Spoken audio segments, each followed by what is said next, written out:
What's up, everybody? It's your boy Ernest, aka the King Slaughter, back today with another video. Yeah, so it's been a while, no excuses, just a lot of things been going on, and just life in general that I had to take care of. But we're back today, and I'm about to make another video for y'all. It's gonna be another reaction video, for nobody other than Mr. Ballin. I asked him a couple months ago, can I do some reactions to his videos because I really like watching his channel. He said, I asked him, I said, hey, Mr. Ballin, I really enjoy watching your videos. I was wondering if it would be okay for me to, you know, to react to your videos. He said, of course, and please tag my accounts, the username for all platforms, for Facebook, Instagram, Twitter, and TikTok, and Snapchat. It's the same, Mr. Ballin. So, you know, all his links will be down below. If I can find him, I will put him down below. Yeah, so y'all make sure y'all go check him out. I really like his content. So yeah, so with that being said, let's get into the video.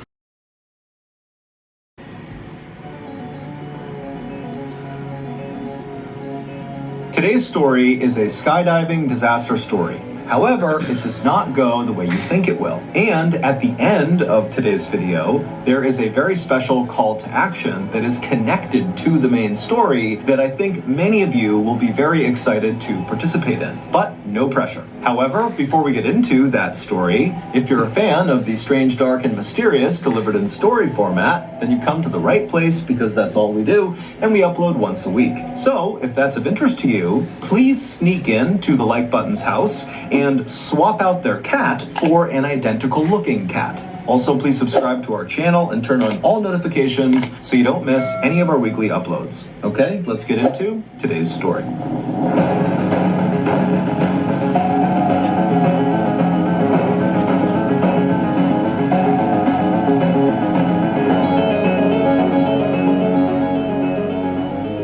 On the morning of August 1st, 2009, 44-year-old skydiving instructor David Hartsock pulled into the parking lot of Skydive Houston in Texas and then made his way inside. A few minutes later, and Dave, like the rest of his colleagues, was hard at work getting ready for the day before the facility opened up and the inevitable weekend rush began. Skydive Houston is actually just a private airport, and it's not really in Houston. It's located about 30 miles to the northwest of Houston in a city called Waller. The main facility of Skydive Houston is situated right up against this huge open airfield that basically looks like a big green grass field, and the main facility itself is comprised of several large buildings, one of which is a huge hangar that contains the Super Twin Otter airplanes, which are the little aircraft that bring the skydivers up so they can jump out. Because Skydive Houston offers something called tandem jumping, it gets a lot of first-time jumpers. Tandem jumping is when a skydiving student attaches to the front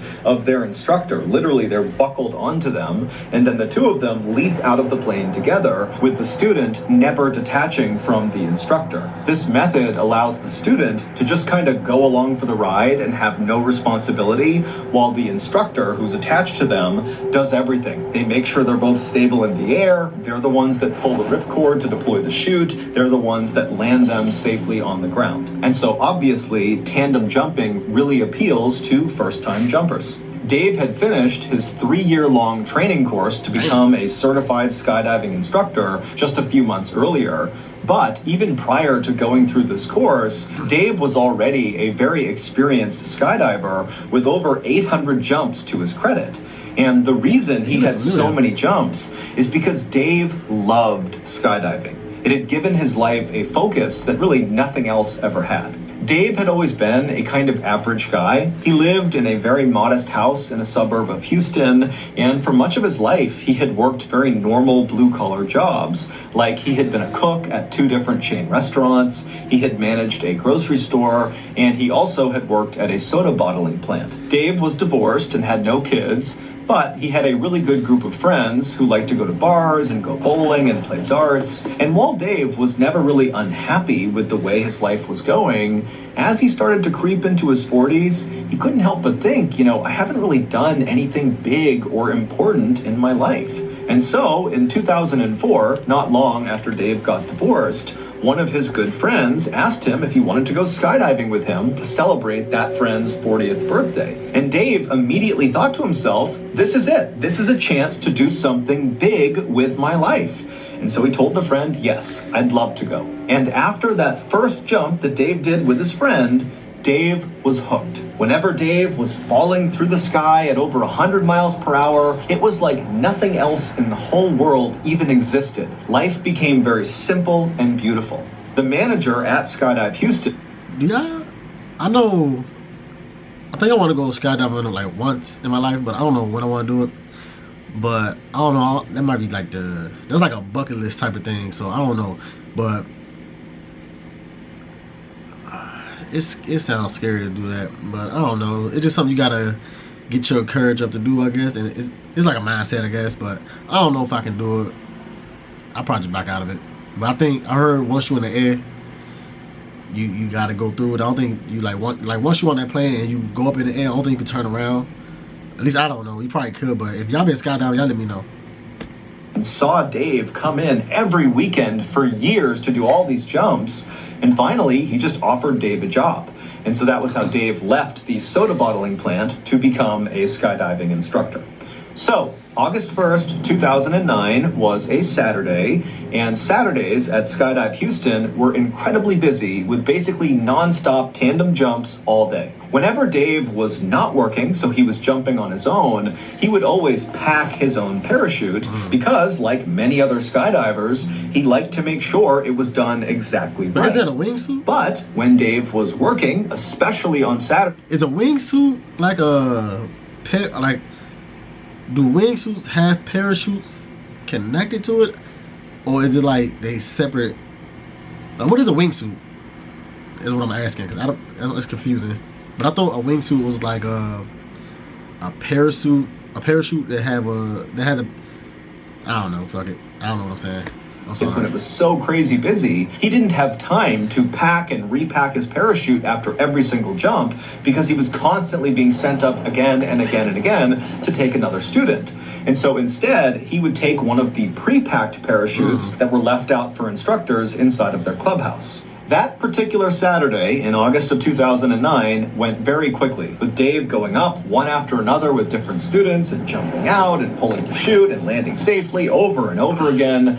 And then finally, at the end of the day, right around 4 o'clock, when Dave was getting ready to be done for the day, his manager came up to him and said, "Hey, do you mind doing one more tandem jump?" And even though Dave was really exhausted, he's dripping sweat, it's super hot outside, he'd done 6 jumps that day, which was a lot, he said, "No problem."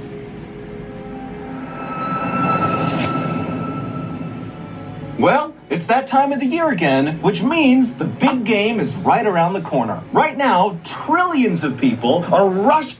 Sorry, Mr. Waller.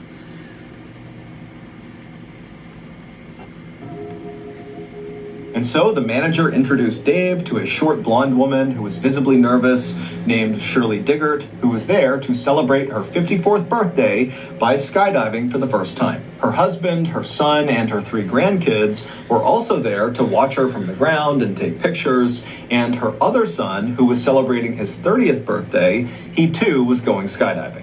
As soon as Dave walked up to Shirley, he grinned and stuck out his hand, and he made the same kind of corny joke he always made with nervous first-time jumpers, and that was, "Don't worry, you're going to be just fine. You're going to be strapped to me, and I'm not about to let anything happen to myself." And so Shirley laughed, and she did seem like she was a little bit at ease, and so Dave patted her on the shoulder, and then he walked over and he grabbed one of the pre-packed parachutes off the wall.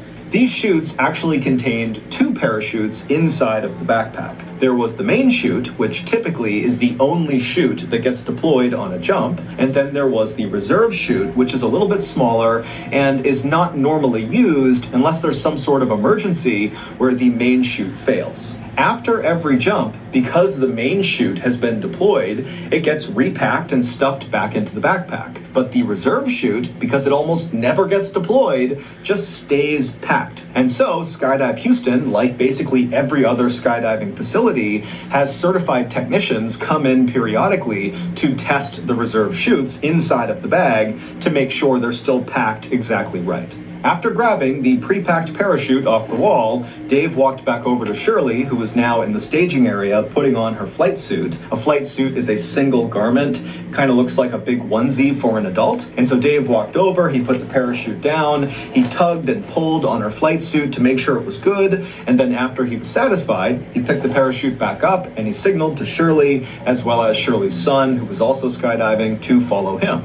And so the trio, they left the staging area, they went outside right to the airfield where there was a Super Twin Otter idling and other jumpers were climbing on board to go for a jump. And so Dave, Shirley, and Shirley's son got in line, they boarded the plane, and a few minutes later, they were airborne. As the plane slowly climbed up to 13,500 feet, which is the jumping altitude, Shirley was sitting directly in front of Dave. They were on a bench seat on the back right of this little airplane, and Dave made a point of talking to Shirley and asking her where she was from and what she did to kind of ease her nerves. Shirley would tell Dave that this was not the kind of thing that she typically did. In fact, she told Dave that her other son, who was jumping with them, when he first decided he wanted to try skydiving a year earlier, she had desperately tried to talk him out of it, saying it was too dangerous. But recently, Shirley and her husband had decided that they needed to be more adventurous. They lived in a quiet town in rural Texas where Shirley was a mail carrier and her husband worked in a mine, and their lives were just kind of simple and very routine oriented and kind of boring. So when Shirley's son, who was skydiving with them that day,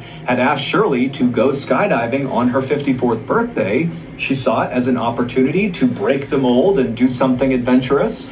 And so she said yes. And so Dave told Shirley about how he had discovered skydiving much the same way she had, and they really bonded over that. About 20 minutes after takeoff, all the tandem jumpers on the plane were now attached to their instructors. So Shirley was now buckled onto Dave. And then when they reached 13,500 feet, the jumping altitude, one of the instructors slid open the side door. It was time to jump. And the first one who was jumping was Shirley's son. And so from all the way back in the plane, Shirley called out to her son, "Have a good jump, I'll see you on the ground," as her son kind of waddled to the edge of the door with his instructor, and the two of them jumped out and disappeared into the air below. Next up was Shirley. So Dave told Shirley very calmly to stand up, and so they did. They stood up right next to their bench, and then before they waddled towards the exit, Dave, for what felt like the millionth time, checked to make sure he really was securely fastened onto Shirley, and then Dave tapped his ripcord right behind him, kind of like muscle memory, reminding himself where to go. He tapped his knife on his shoulder. He kind of just felt his equipment, and then feeling ready, he said, "Okay, Shirley, let's go." And then the two of them kind of waddled their way towards the front of the plane where that door was slid wide open, and then I would have turned around. I'm not gonna lie, I'd have bitched out, because 13,000 feet in the air, and you don't, that's high as hell. And plus, you gotta look at it like this. You 13,000 feet in the air, and there's nothing below you, and you falling 100 miles to the earth, and the only thing you gotta rely on is that a parachute. I ain't gonna lie, like, I want to try skydiving, but I think it's just everything that I just heard, everything that I heard, like stories that I heard and stuff like that, it just freaks you out. But I don't know. But yeah, I'd have to pull back. I mean, nah, y'all got to fly this plane back to the ground. Turned, so Shirley's feet were right on the edge, basically looking out into the sky right outside. And so it's really loud, it's very windy, and Dave is right in Shirley's ear saying, "Okay, I'm gonna count to 3 and we're gonna jump." And then Dave reached forward, he pulled Shirley's head back so she was looking up, because he didn't want her to look down when they leapt out, because for some people that will cause them to panic when they see the ground. And so with Shirley's head back, Dave very calmly said, "But won't you still look down? Like, if they pull your head back and you jump, you still look down and you still panic." But I guess I think when you jump out the plane, maybe when you jump out, it won't for your, because the wind force, maybe when you jump out, I don't want you to smack your head back and like hit the instructor and knock him out, and then y'all just have a free fall down to the ground. That's probably that's like what I'm thinking of, but I don't know. 2, 3, and then very gracefully, the two of them jumped out. From the moment you jump out of a plane at 13,500 feet until you touch the ground, it takes maybe 2 to 3 minutes with about 30 seconds to a minute of actual free fall. But that 2 to 3 minutes is so intense, it feels like it's 20 minutes long. And this was what Dave loved so much about skydiving, that intense presence you feel, that you're really in the moment. There's nothing else you can think about. It's just you careening through the sky towards the earth. It's incredible. Dave had actually had a number of close calls in his life. Like a few years earlier, he had been riding his motorcycle when somebody hit him in their car and he fractured his skull. And then not long after that accident, he was in another accident where he fractured his spine. And after each of those two accidents and a few others, the only thought in Dave's mind was, oh my goodness, I hope I can skydive again. And miraculously, he had been. He had made full recoveries and he was back to skydiving each time. And so now, whenever he jumped out of a plane, he just felt so lucky. The plan for that evening's jump was for Dave to rotate them 360 degrees 3 separate times, so Shirley could get a full look down across Houston and all over Texas and just kind of see the world around her from so high up in the air. And then, whenever Dave noticed that they were at 5,000 feet using his wrist altimeter, which is basically like a watch that tells you how far you are from the ground, Dave would pull the ripcord, the main chute would deploy, and they would float gently down to the ground. And at first, that is how this jump went. After they exited the plane, they stabilized in the proper horizontal position with Shirley in front, her stomach pointing toward the ground, and Dave obviously right behind her, controlling the skydive. And then after a few seconds, Dave slightly changed his body position and began rotating them 360 degrees so Shirley could look down and see all the highways and cars and barns and houses and the city off in the distance. I mean, it's this spectacular view. And as you're falling through the sky, especially in the first few seconds of a jump, you can't tell that you're going super fast, but you're going over 120 miles an hour, which is called terminal velocity. It's literally the fastest you can fall in the air. And so you're blazing towards the ground, but it almost feels like the air is pushing you back up. And so Shirley's having this incredible first-time experience, just really taking it all in. And Dave, even though he had done this hundreds of times, was having a wonderful time as well. But Dave really was just focused on his altimeter, because when they hit 5,000 feet, he needed to pull the parachute. And so they're cruising along, Dave's checking his altimeter over and over again, and then finally he sees 5,000 feet. He quickly looks around him to scan for any other jumpers. He's clear, and so he reached back and he pulled his ripcord handle for his main chute. Now, normally, when you deploy your main parachute, depending on what kind of parachute you're using, there's actually kind of a slow unfurling. It's not like suddenly the chute is deployed and then you just stop. That would not work. You'd get destroyed every time you skydive.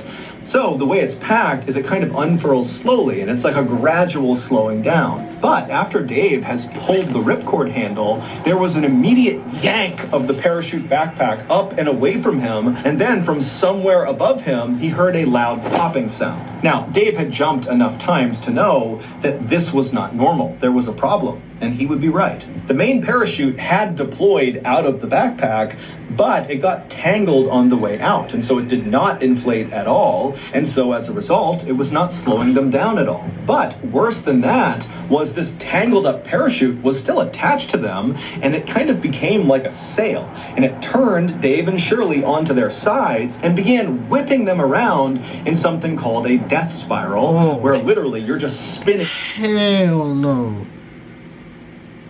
So unbelievably fast that normally jumpers will actually lose consciousness. They're spinning so fast. But Dave, being a very experienced skydiver, he tried to stay calm. He tried to track his way out of this death spiral, which is when you put your arms and legs straight and try to go in a straight line through the air. But it didn't work. He just kept on spinning faster and faster. And at this point, Shirley, she's practically losing consciousness. She's yelling what's going on. And Dave is just trying to stay calm. He's still trying to get out of it, but he knows there's no way. But Dave remembers he has 2 knives. And so he decides he's going to cut away this tangled main chute and then deploy his reserve chute, because you don't want to open your reserve directly into a tangled parachute. And so he reaches up, he's spinning, remember, he reaches up and he grabs the first knife. However, the lines of the tangled parachute had actually tangled on his shoulder strap where that first knife was, and so he literally couldn't get to the knife. And so now they're below 5,000 feet. They're at like 4,000, closing in on 3,000 feet. I mean, they're coming close to the ground here, and they don't have a canopy. But Dave, he stays calm.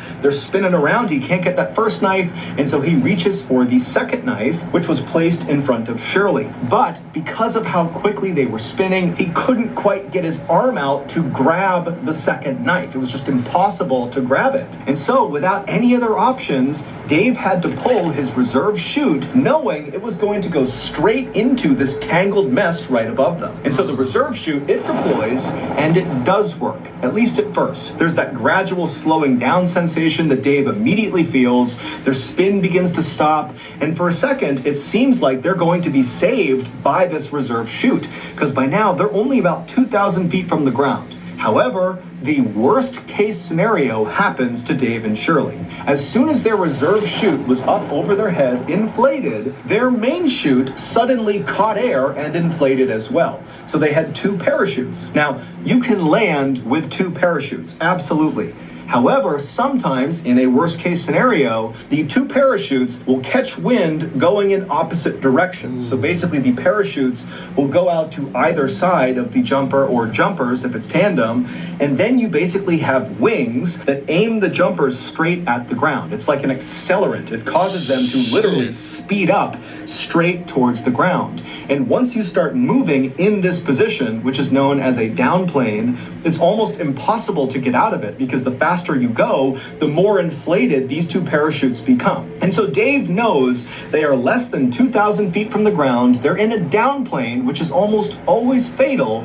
And so all he can do is try to get out of the down plane. And so Dave, with all his might, he begins yanking on the different lines of both parachutes, and he manages to get them out of the down plane, which is nearly impossible to do. He does it. And then both parachutes collapse. And suddenly, Dave and Shirley have no parachute. They're less than 1,000 feet from the ground, and they are falling once again over 100 miles per hour straight down to the earth. Now, here's one thing you need to do. Goddamn, I caught an ad. Buy anything online. Don't spend another dime on Amazon until you watch this first.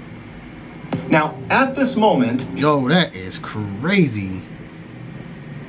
Jesus. Shirley is crying, she's screaming, she doesn't know what's going on, and Dave has this incredible sense of calm come over him. Years ago, Dave had given up on the idea of ever having a family or of having kids. He was a really good guy who would have been a great father, but it just wasn't in the cards for him. Instead, Dave had found skydiving. Oftentimes, Dave would stay late at Skydive Houston and just sit around the campfire with the other instructors and the other jumpers and drink beers and eat burgers and tell stories. And sometimes Dave would even sleep the night at Skydive Houston because he didn't want to go back home to his empty 3-bedroom house where all he wanted to do when he was there was go skydiving again. But now, literally staring down his own death, knowing that it's going to happen any second, the only thing he could think about was Shirley. He didn't care if he died. He felt like he had found his calling. If he died doing it, so be it. But Shirley, her husband, her son on the ground, her son skydiving, her 3 grandkids, they're going to see Shirley hit the ground and die. He just couldn't handle it. He thought, I have to do something to protect Shirley. Man, and with only a few hundred feet to the ground, Dave yelled to Shirley, tuck your... Sorry, y'all, the camera went off. But I don't know why this camera go off every time it hit like 30 minutes. But it went off, so I stopped it when I heard the camera go off. So let's get back to it. Knees up, and as she did, Dave pulled back as hard as he possibly could on the risers and the toggles in an attempt to switch places with Shirley. Shirley was in front of him. Her body's going to hit the ground first. Dave flipped them around so that his back was going to hit the ground first. He was going to sacrifice himself to maybe save Shirley. When they hit the ground, people a quarter mile away heard their impact. And when they hit the ground, all of Shirley's family saw it. Everybody saw it. They went running over to the crash site. And when they got there, there was this tangle of bodies and this parachute. And as they're staring at it, they watched one of the bodies move. It was Shirley. She was alive. After paramedics arrived, they cut her off of Dave's body and they rushed her to the hospital where she had serious injuries. She had several broken vertebrae and very significant internal injuries, but none of them were life-threatening. She would survive. However, 3 days after arriving in the hospital, Shirley got devastating news. Dave had been rushed to the hospital as well right after Shirley had, but he finally had succumbed to his injuries and passed away. Dave's last-ditch maneuver had worked. He had saved Shirley's life at the cost. Man, look at that impact. Damn, that's sad, bro. Of his own. However, not long after Shirley and her family found out about Dave's death, they got another call, and this time it was to tell them that the news about Dave's death was premature. He was not dead. However, he was paralyzed from the neck down. A few weeks later, after Shirley got out of the hospital, she immediately went to the intensive care unit where Dave was being treated to see him for the first time since their accident.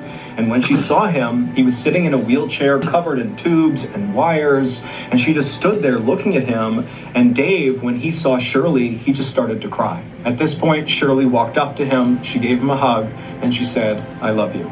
Today, Dave and Shirley are still friends. Shirley has recovered completely because of Dave's heroic act. Dave, on the other hand, remains paralyzed and only has a little bit of feeling in his right arm. He now lives in Texas with his mother, who looks after him full-time, and they desperately need our support. My family has already made a donation to his GoFundMe page, and I hope some of you will do the same thing.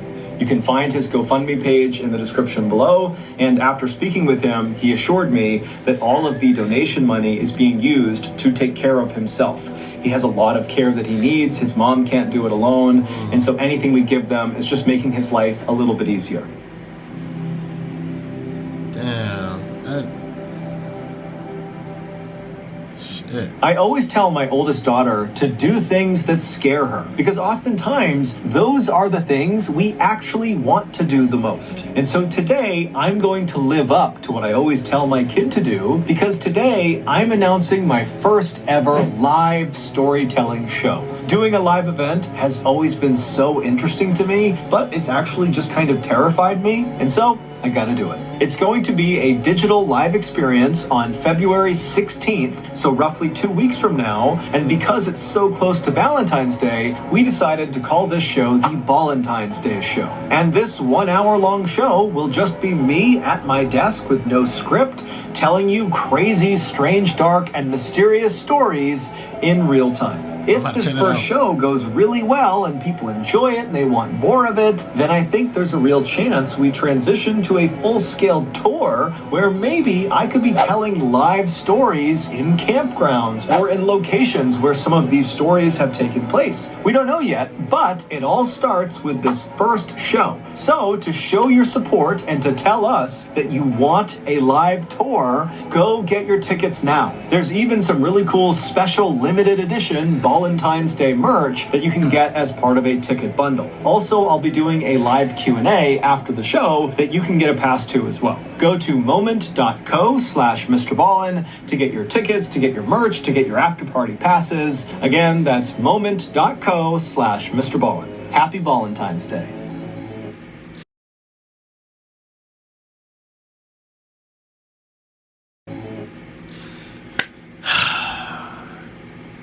I don't know what to say, but dang, man,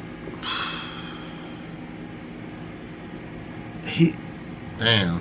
My prayers go out to him and his family, man. Like, dude is a hero. But if y'all want to go to the link to help support, the link is down in Mr. Ballin's channel, so y'all make sure y'all go over there and check it out. Yeah, good thing he's alive, man. Like, I don't know what to say. I'm speechless, man. But he's like, God, that was, damn. Man's a hero, bro. don't know what to say, but damn. Y'all make sure y'all go to Mr. Ballin's channel, man. His link is down below.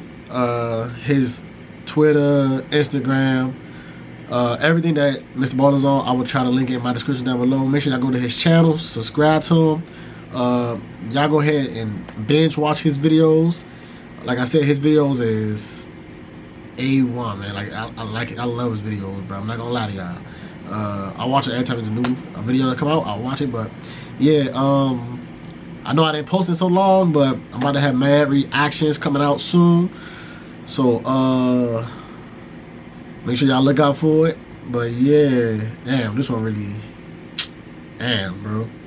But yeah, this been your boy Ernest, aka the King Slaughter, and I'm out. Peace.